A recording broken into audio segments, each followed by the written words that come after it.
Hello, welcome to Conversations with a Wounded Healer. I'm your host, Sarah Bueno, and I just got done laughing extraordinarily hard. My new best friend, Gee-Cohen, we had quite a time talking about things like recovery and addiction and LGBT stuff and advocacy and doing your work and all kinds of things. And I just am so grateful for this podcast, you guys. I don't know if you understand how cool this is. Like, I get to talk to the coolest people in the world. And I'm just so excited to share this interview with Beck Gee-Cohen. Please enjoy. Hey, Beck. Welcome to Conversations with a Wounded Healer. Hey, how's it going? Nice to be here. Yeah, it's going. I was just thinking, so I don't know when we're going to air this, but we're recording in January. And I just took my dog outside and I was like, if Beck brings up the fucking weather in California, I'm going to punch him in the face because I don't want to hear that shit right now. All right. Well, so welcome. It's really cold here in California. The weather is horrible. And yeah, it's like 1 degree. Where are you even? I don't even know where you are. Chicago. Oh, ugh. I mean, I love Chicago. I love Chicago. Don't get me wrong. We're best friends already. Oh, good. It's like one of my favorite cities in like the summer. Right. Yeah. It is a great city, but yes, right now, it's a lot. Yeah. I lived in Minneapolis for 5 years, so I'm like right there. So you did it. You've done your time. And I'm done with it. Yeah. Well, good for you.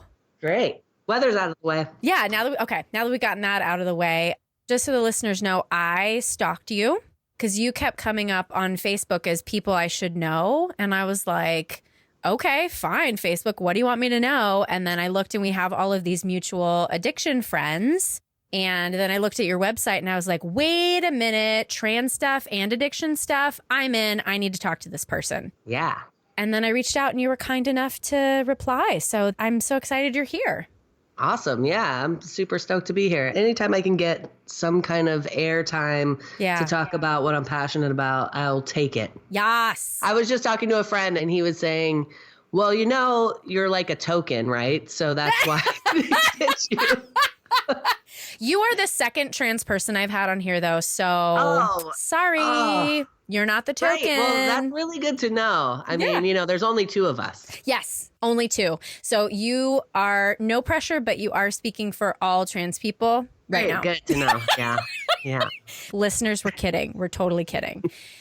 Anyway, well, let's get into it. So do you want to tell people who you are and what you do? Sure. Yeah. So I'm Beck Gee-Cohen, and I am a consultant. I work in the world of treatment, behavioral health, mental health, doing a couple of different things. Actually, my wife asks me what I'm doing for a job all the time. And I usually say, whatever's in front of me, whatever's in front of me. So first off, I do a lot of training, facilitating workshops around the world on LGBTQ best practices, working with trans people, really helping clinicians to do better with their clients. So it is basically, I really believe like it's really what I've been born to do. And I know this because I've tried to not do it and it just keeps falling back into my space and into my universe. And so it was time for me to just embrace that. I was working as a clinician and I've worked in different capacities around treatment. And in the last 4 or 5 years, I've been really honing in on training and facilitating,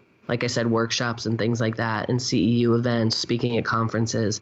And then I also work with families, adolescents, and young adults, helping them to find treatment, seek those who are needing help. So it's like an education consultant, I guess. Okay. It's called. But I come from more of a therapeutic lens and work with a team that we really are able to help young people. And my specialty, of course, is LGBTQ, adolescents, young adults, and working with those who have substance use issues. So it's been a real gift. And like I said, it's whatever's in front of me. I get clinicians calling me, facilities calling me, families calling me, and you know, it's good for someone like me who likes to just do a lot of different stuff.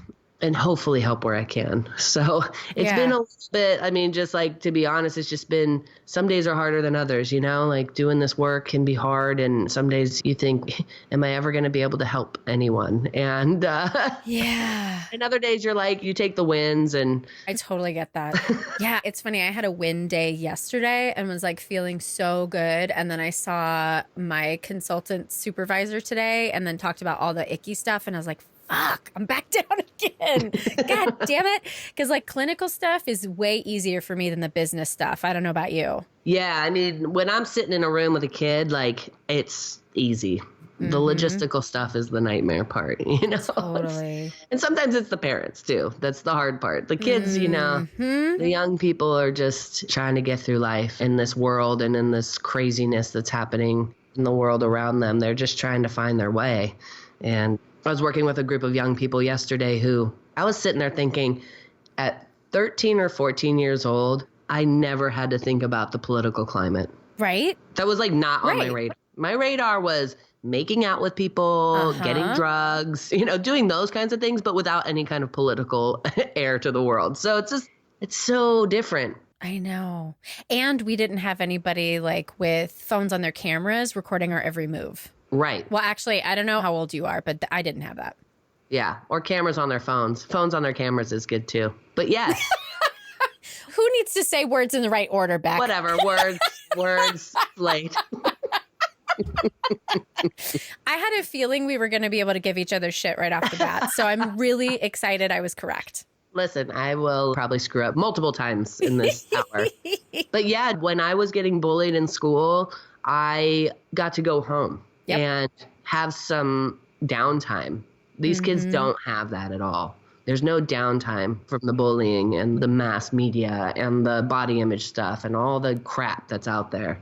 So it's a different world, and I'm just trying to do the best I can and make connections where I can. A big part of the work that I do also is mentoring with young people. And so a lot of them have never even had a conversation or in person with another trans person, or especially a trans adult. So I'm not really, I mean, I guess age-wise I'm an adult, but, you know, that's emotionally probably debatable not. For all of us. Debatable, definitely debatable. But I think that it's been many, many times where I sit across, you know, the table or the room from someone and we're just having conversation back and forth because they find out all their information on YouTube and they have conversations with their friends, but they don't see the future, the possibilities that could happen. And for parents too, and who are just thinking that their kids are in a phase and they don't see any out, or they don't see that their kids can be something. So I'm very aware and very grateful, and I hold that gift like very close to my heart every single day, that I get to at least help in that way. So let me ask you maybe what might be a controversial question, because I've talked to other therapists who work with teens. I don't anymore. And truthfully, part of it is because of the parents, but a lot of it is just my work has shifted. But I have worked with teens, and I feel like gender is so fluid, and it's very, very different for kids growing up today than when we were growing up. And sometimes I have found in front of me a person who is saying that they might want to go by a different pronoun, where this is the shitty part, because some kids are not really in touch with their true selves and who they are. And some of it does become this kind of attention seeking. And my fear is that that takes away from the kids where this is an issue.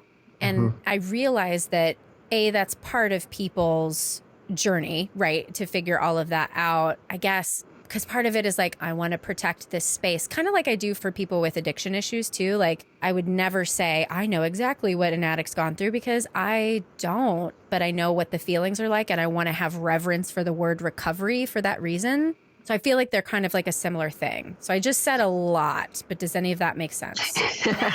Yeah. And I think there's pieces to that, right? So if I have a kid who is questioning their gender identity and they want to shift their pronouns, I would rather a kid shift their pronouns 200 times in their lifetime or in the time that I have them than not explore that and go off and kill themselves. Yeah. Right? God. Like when you I'm gonna say break it that down way, real simple. Fuck. Yeah. Yes. Like, I would rather have a kid explore that and go back and forth and all of these things. And try to understand themselves than to just hide it and not say anything. I don't know if it's necessarily taking away from other kids' experience of gender identity. Right. I get what you're saying though, like, you know, kind of attention seeking. And when you're working with vulnerable kids who may have some mental health issues, attachment disorders, all of that, we're all trying to find our way. And maybe that's like the way that they're trying to get in. Yeah. And it is just being very honest and very blunt and allowing kids to just be. And I think the attention seeking comes from when people say, no, that's not it. You can't be that. You can't do that. And then it exacerbates their need. Yes.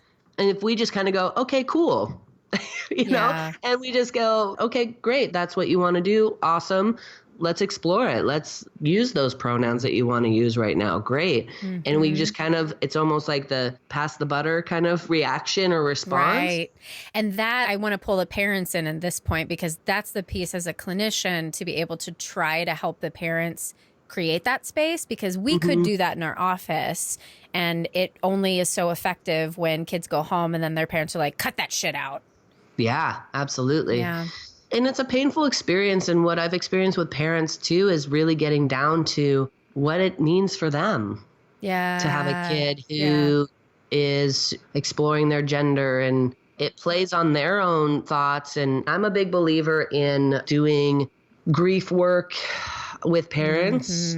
And what I will tell them is, what I first ask parents when they're going through this process with a kiddo is, what were your expectations when you were pregnant with this kid, or when before you had this kid or got this kid, you know, if you adopted, like, what were your expectations? And all of it boils down to, I will say, like 99.9% of the time, I want a happy and healthy kid.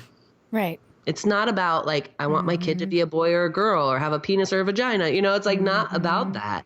It's about happy and healthy. And so I say, okay, great. You have a kiddo who's like happy and healthy in front of you.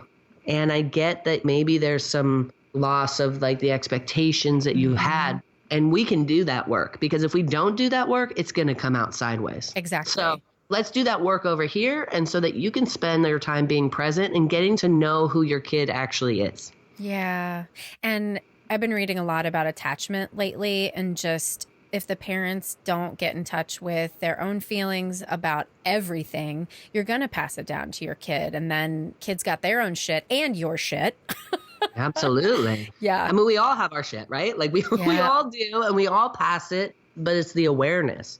And I think a lot of times when you're not in this sphere of mental health or trauma work or attachment work, that you don't have an awareness. Right. Now, I can walk through life and realize my attachment stuff going on, right? And then I'm like, oh, fuck, you know, like there it is again. all the time. That's like that's probably why I'm not leaving my house today, you know? But right. Tuesday. I don't. I'm having Attachment Tuesday. My dogs now. I'm like, you're not paying attention to me. But, you know, I think that once you have an awareness, then you're forced to look at it. And so when you get parents in the room and they're thinking, oh, you're going to fix my kid. And you're like, actually, we're going to try to fix this whole family system because it's all messed up. That's where parents are like turning off and being like pulling their kids from treatment and pulling their kids from your care. So that's hard. That's probably why you don't work with adolescents anymore. Yeah. And just families too. Because with addiction, you know, when I was working in treatment centers, it's so hard to get the family to come in. It's so much more difficult for me to get somebody to go to an Al-Anon meeting than it is for me to get somebody to go to AA. Oh, absolutely. Trillion times forget harder. it. Right. Just fix them. Once they get sober, they'll be fine. And you're like, no, that's not how this works. Yeah, that's kind of just one tiny little piece of the puzzle. And I think also, too, I've been having this conversation with some people that when we're talking about addiction and we're talking about enabling, we talk about it a lot with addiction, right? We talk about the enabler, but we don't necessarily talk about it when it comes to strictly mental health. Yes. And so like a lot of therapists that I work with who are dealing with individuals who have mental health issues strictly, not addiction issues, the parents aren't seeing, and the therapists aren't seeing like this is enabling behavior and we need to start talking about this. Because if we don't, it's just going to keep going. Because I think when you have like a suicidal person or a depressed person, it's a lot easier, or not easier, but the enabling looks differently. Yes. And it looks like I'm saving my person's life. Exactly. Where when you're doing enabling work with an addict, it's like, oh, well, I'm not going to stand for you drinking in the house. I'm not going to stand for you taking money. It's so much more cut and dry than on the mental health side. Totally. And I feel like as therapists who work with addiction, I think we're so sensitive to that. And it's probably so much easier for us to see it than it is for a general practitioner. I find that those of us who work in addiction, we're so much more directive sometimes because we know some of that behavior like has to go away because it's not just the one person, it is the system. Right. Yeah. Mm-hmm. Well, I'd love to hear if you're comfortable sharing a little bit about your own recovery journey. Sure. I love sober stories. I've been sober about 13 and a half years. July 11th, 2005 is my sobriety date. And when I got sober, I actually got sober in the rooms of Alcoholics Anonymous. And I'm breaking my anonymity, but no one else's. Right. Which we can talk about that too. I have feelings and thoughts about that. But go on. You have feelers about it. I do. Yeah. I mean, because I work in treatment, right? And people are like, oh, you must have went to treatment. And I was like, actually not. But where I got sober, I was living up in Santa Cruz and met this woman who I was bartending and DJing at a gay bar. And, you know, like we do, because the drinks are free flowing at that point. I met a woman who would come into the bar and come dancing, and she ordered the classic recovery cocktail of soda water, cranberry, and lime. And it was just fascinating to me. There's something about her, right, that I was just connected with. And we ended up becoming friends, and I guess I was her token drunk friend. Yeah, and, yes. She was my token sober friend because I would tell her about all the drama that was happening. And we connected, and I reached out. Well, I didn't know because I was a drunk texter, but she called me one day and was like, yeah, let's go to lunch and talk about this. And I was like, oh, what did I say? So I had to like go through some text messages. And at like 4 a.m, I texted her, I think I need help. So we went to lunch and she's like, I'll take you to a meeting or whatever. I was like, absolutely not. Right. If all this drama wasn't happening around me, I wouldn't have an issue. Right. Exactly. Yes. It's just the drama. Right. So then my token sober friend decided to move to Montana and open up a restaurant. And she was joking around, was like, you should come out and help me open a restaurant. You know about this kind of business. And I was like, absolutely not. Someone like me in Montana, like this queer person tattooed, like that is like, the only thing I know about Montana is like, that's where Matthew Shepard was killed, right? Like that's like, they string you up and kill you there.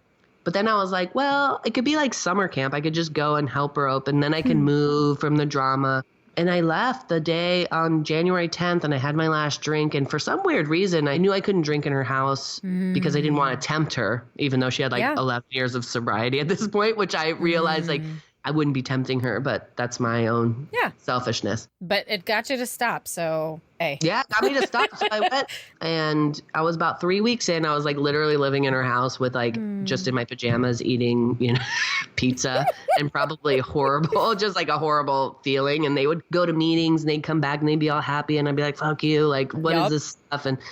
And I was on a hike and I was smoking a pack of cigarettes. It's like way up in the mountains. Smoking cigarettes, and I broke down and I said, I think I need to go to one of those meetings or something is going on here. Because really what I believe is like, if you stop drinking or using and you don't have something involved in your life, then your life gets worse. Yes. If you're like a normal drinker and you stop drinking, your life gets better. Like, it's just like, oh yeah, look I'm not drinking anymore. I feel better. Life is good, whatever. I'm back on track.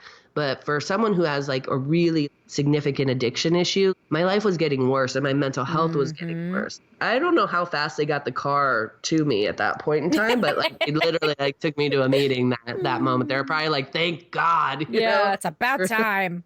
And for me, like, I haven't had to take a drink since, and I haven't had to take a drug since. That doesn't mean that my recovery journey has been easy at all.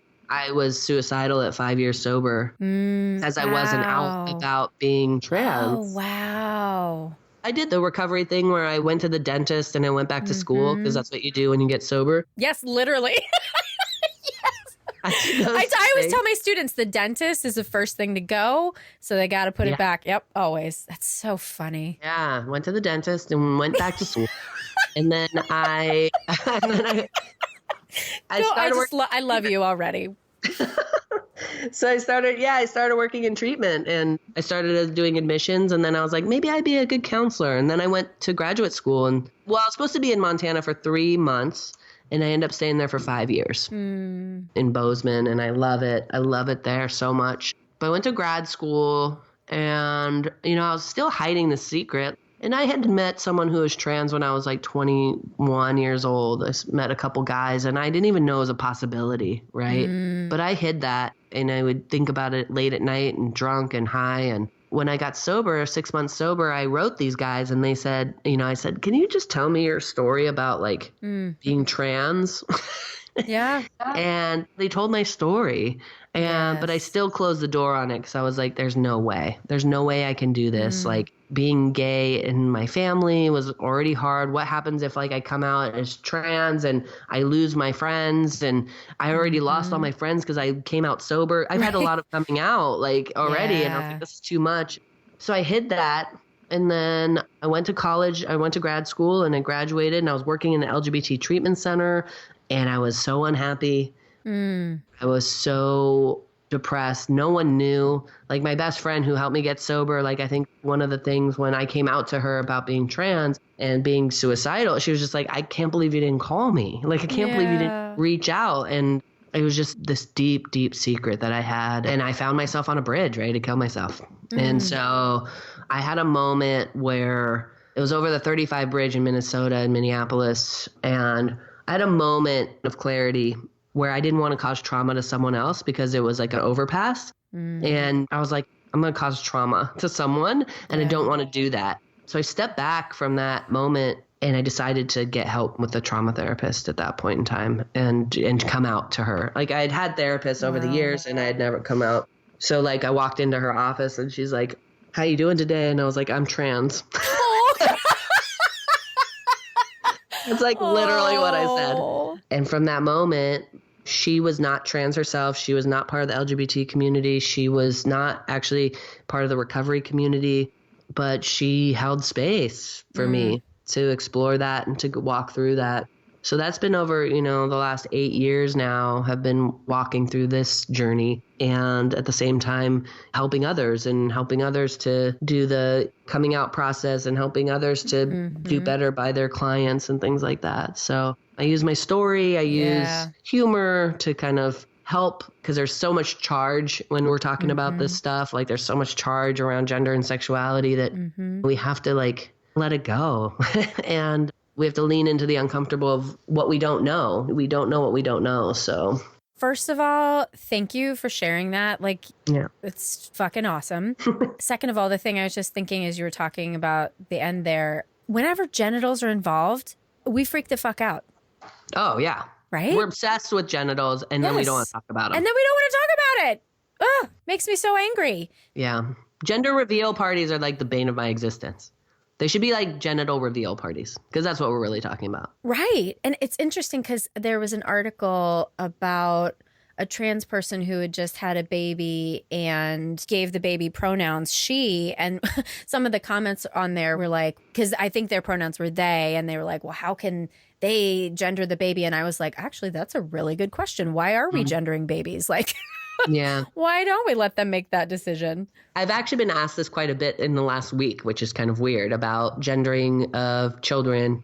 And what do you think about that? They want to know what I think about that. And I'm like, well, since I'm the poster child the token of the trans community, let me answer this for you, for the whole community. Yeah. No, but in my experience, one thing is that through my journey of transition, I really embrace the way that I was socialized and raised. I can say that now after a lot of work. Yeah. Not a lot of people get to live in these two spaces or this whole space of gender like I've been able to. And I feel like it's a blessing for me. And I have a friend who said, we're going to use female pronouns unless she tells us otherwise, right? And we can have that conversation. I think that until a child is able to speak for themselves, then I will believe them when they say, I use she pronouns, or I use he pronouns, or call me a girl, or I'm a boy, or I'm a person, or, like, cool. Kids should be allowed to play with gender. I have plenty of friends who played with gender as kids. When I told my mom that I was trans, she was like, that actually fits you more than being a lesbian. Wow, that's so cool. Good job, Mom. Good job, Mom. Well, I mean, this is coming from like a 75-year-old like Catholic lady.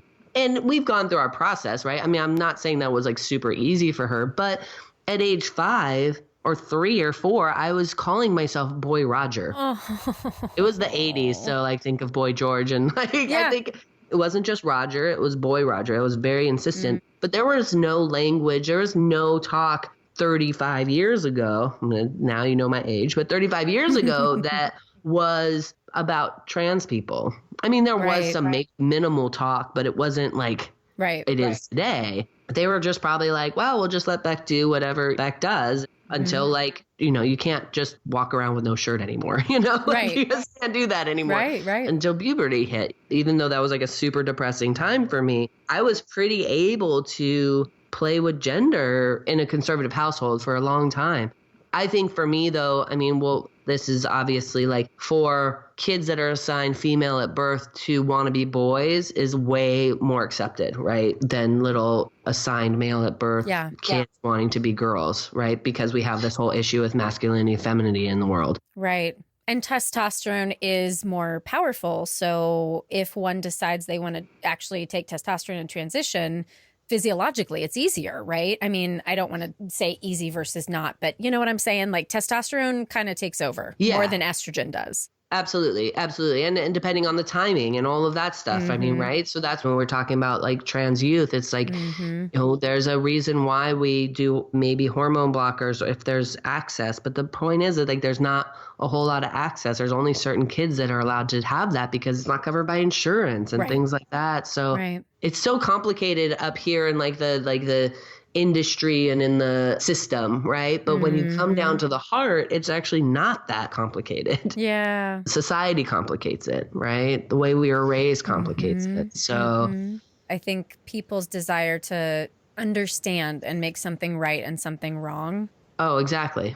Yeah. And fear. That comes down to fear. Absolutely.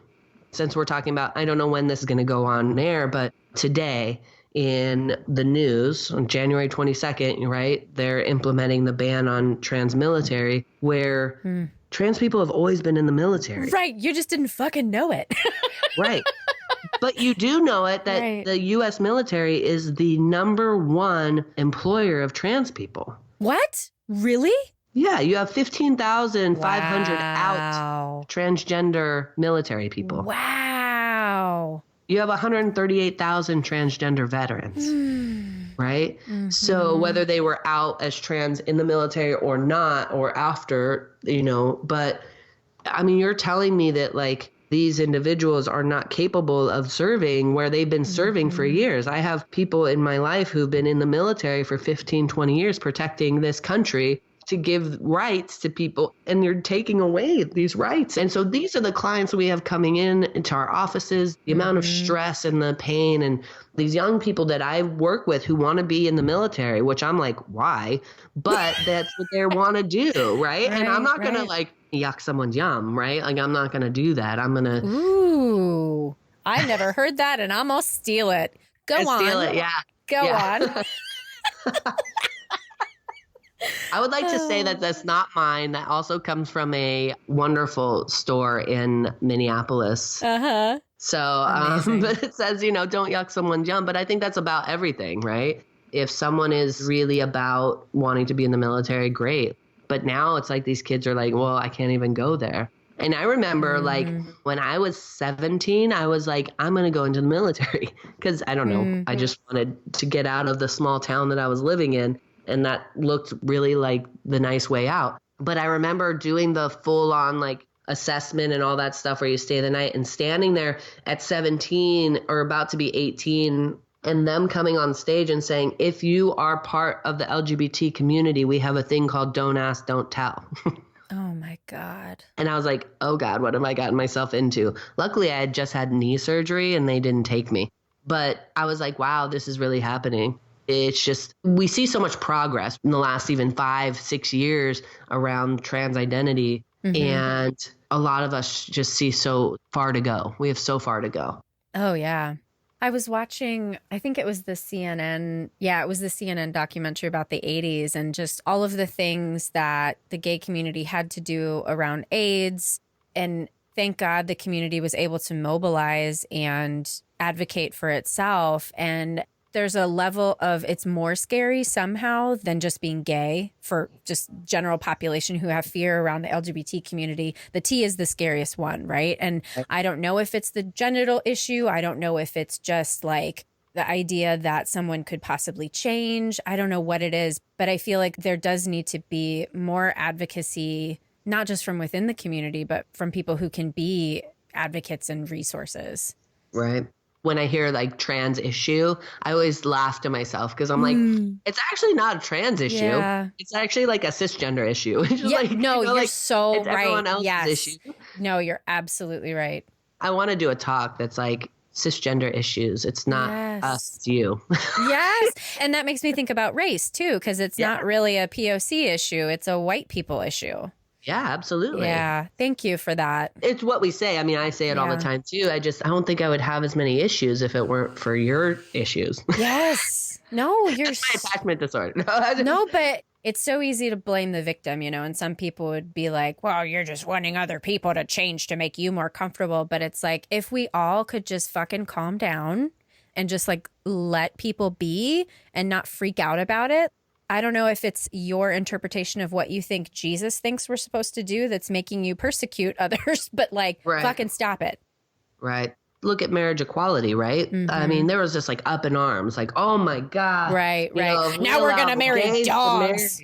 Yeah. If we allow the gays to marry, everything's going to be horrible. Mm-hmm. I mean, no one has been killed because of someone gay got married in their town. No one has died. There's nothing that has happened that's been so horrific. I mean, besides all the forest fires and the destruction that are happening in the, you know, the world around us, because they love to blame that on us. If only we had that much power. I know, right? I think if we had that much power, we would do it something else, right? Like something else would happen. There would be a lot more glitter. Yeah, there'd be a lot more sunshine in Chicago. I'm telling you that much. Yeah. Because I know a lot of gays in Chicago, and they. Yes. They're not loving the snow as much as. We like the sun, I think. Yeah, I think we can stereotype that. Yes, but LGBT people like the sun. Yeah, I just think that there's so much. It's so charged. It's so charged. And it is. I hear in the political sphere is like identity politics and blah, blah, blah. And it's like, yeah, my identity is political. And who's making it political, right? If you didn't if you didn't like take my rights away, maybe I wouldn't have to make it political. Maybe if I didn't have to worry that I would lose my job if I came out. So who's making it political? Is it us? Not necessarily, but it is who I am. And I'm going to stand up and fight for my rights. It's just, we have a long way to go. We have a long way to go with race. We have a long way to go with sexism. I mean, it's just everything is so charged. And I mean, just to bring it back to like mental health and addiction, and I mean, my community, and the reason why I do the work that I do is that I see my community dying at high rates from addiction, from suicide, and whatever I can do to like, you know, diffuse that in the moment with whoever's in front of me, I'm going to try to do, because we're losing out on like really freaking awesome people. Just thinking of the trans community specifically, and that could have added to this world. So, are you a healer? Good deep breath. Good. Regulate the system. Regulate the system.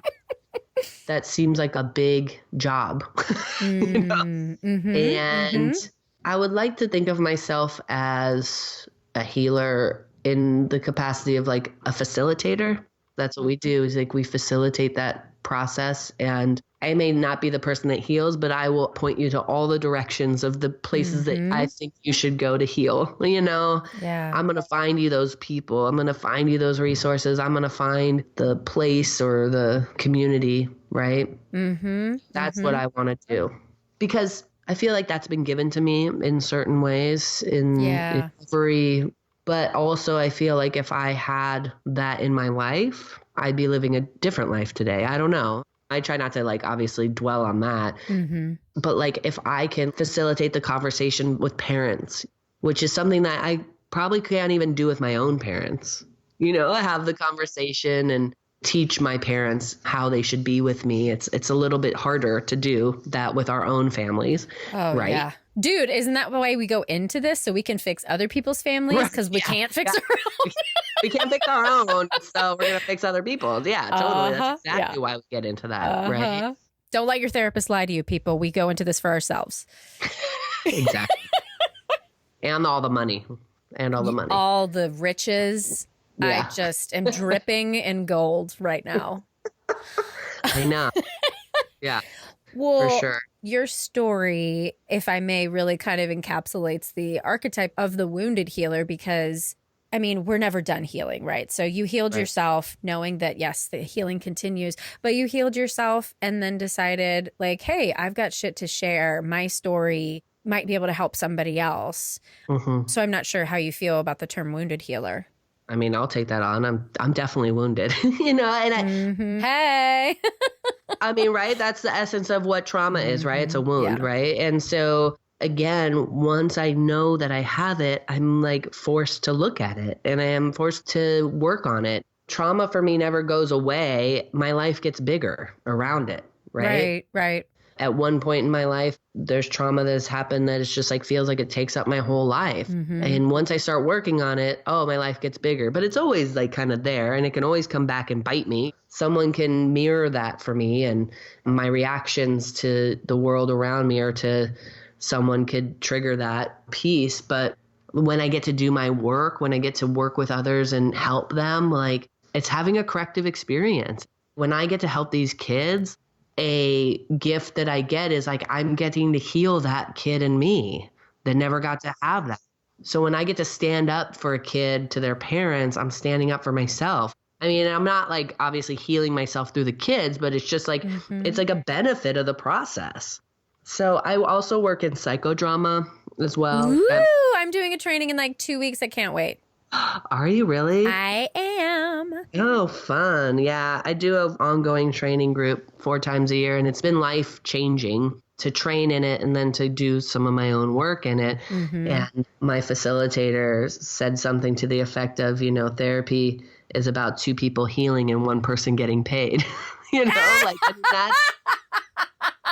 Yes. And she got it from someone else, and I don't want to like misquote. I mean, she's not the originator of the quote, but I think that in and of itself is true. Like we are healing. I mean, it's just a benefit of the process.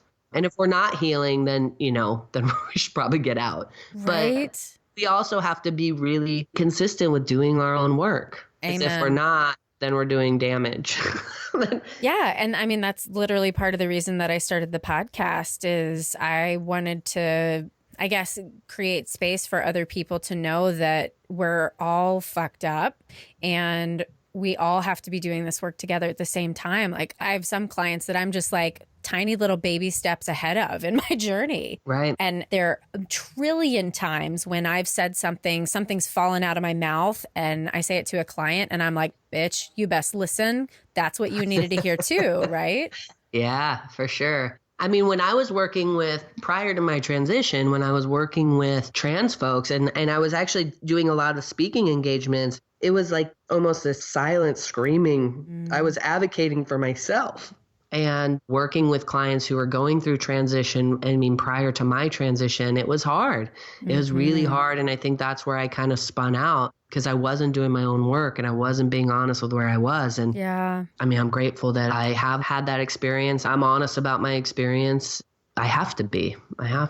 So our field is changing to where there is more space for us to share our stories. And I think in general, like there's just this cry for authenticity in all areas. I think we need to be honest and boundaried, right? Like there are definitely parts of my story that are too intimate for me to share with everybody, but the general themes, everybody's going through the same shit in some way. Yeah. There's research that shows for the LGBTQ community that disclosure is actually healthier, right? For like connection, obviously healthy disclosure. And I think that therapists sometimes can get so walled up and a client reads you and it's just about being smart about it, understanding what vulnerability is. I remember the first time I cried in a session with a client. Yes. And I beat the shit out of myself afterward. I was like, I mean, I was like, why did I do this? Because I just felt like I had to be like this robot. And finally my supervisor was like, dude, you're not a robot, man. Like, this shit's hard. It's going to affect us. Yeah. And that was probably some of the best work that I've done with a client. Now, if I'm crying all the time in session, that's a whole nother story. Right. Let's get more supervision there. Yeah.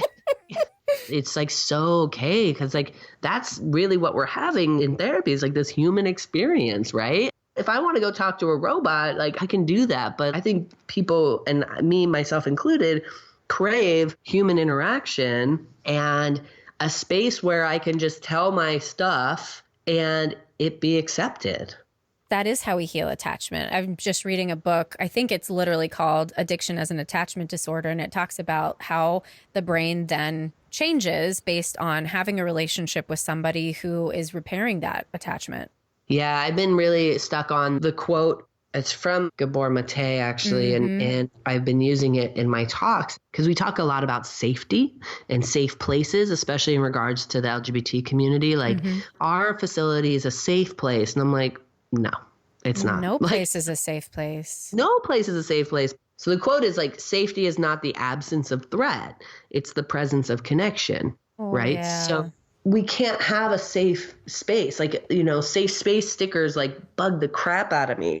I mean, we have safe moments, right? We have safe interactions. Safe relationships. Yeah. And even in those relationships, sometimes it can vacillate. But I have to talk to my clients who are so expecting like everything to be safe because they're in the facility. And it's like, it's not the world around us. And safe doesn't mean we're not going to be uncomfortable. That's, I think, the difference, right? There's a difference between an actual threat and discomfort. And one of my friends works at a university that I will not mention, but apparently there's this huge situation around people saying that they're being triggered by stuff that's going on in class. And it's like, your teacher has to fucking teach you about trauma. They have to teach you about this shit. If they can't say it in the classroom, you're going to be a shitty therapist. Right. The word trigger and what that means gets really thrown around and trigger warnings and all of this. And we have to understand what it is to be triggered. And like you said, what it is to be uncomfortable and how to sit through that discomfort and how to comfort yourself through that too. Yes. And because if we're like constantly triggered, right? Like what an actual trigger is, like we'd be fucked, right? Like, we would be really screwed. So it's really about using different words and saying, I'm uncomfortable. This topic is this, that, or the other. Because I mean, especially around this stuff, if we're going to be talking about sexual trauma in a session and we get actually triggered, we need to know what that is compared to what is uncomfortable. Right. So, yeah, I mean, I'm right there with you. We see it thrown around all over the place now. And when I talk to young people too, I do confront them, like lovingly confront them about that. Like, what is an actual trigger? What does that feel like to you? Where is it in your body? Right. And I literally just had this conversation. First, we have to know how to be in our bodies. And I think for Americans in general, I won't stereotype other cultures, but Americans are really bad at it. And I also think if your body has been a place of potential suffering, it's probably even less comfortable for one to be in their bodies. So we have to be able to do that and then get quiet. And that's just not what our culture supports very often. No, not at all. We want to get the external factor to make me feel better, right? I mean, oh, my stomach hurts. Let me get the Pepto. Let me get the Tylenol. Let me get this, and not really see like I get stomach issues when I'm, like feeling, stressed out and I'm not breathing and all of those things. And so we're always looking for the external fix. And that's the issue with, I think, our culture a lot. Is the external fix, whether that be sex, drugs, rock and roll, whatever it is. Damn straight.